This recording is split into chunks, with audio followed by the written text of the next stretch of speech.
Safar uchun mo'min odamda juda katta manfaat bor. Rasul akram alayhissalom safiru tasihhu deganlar. Safar qilinglar, sog'lom bo'lasizlar deganlar.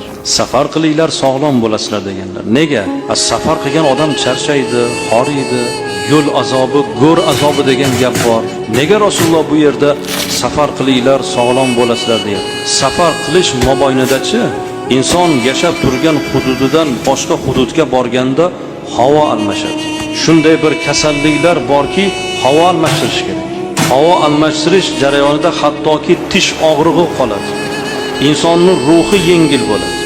Yangi bir holat, yangi bir mamlakat, yangi bir chehra insonlar, o'zga bir qiyofalar insonning ruhan bir yangilanishiga, ma'nan yangilanishiga, sog'lomlashishiga sabab bo'ladi. Safardan ko'zda tutilgan sog'lom bo'lish mana shu ma'noda aytilgan.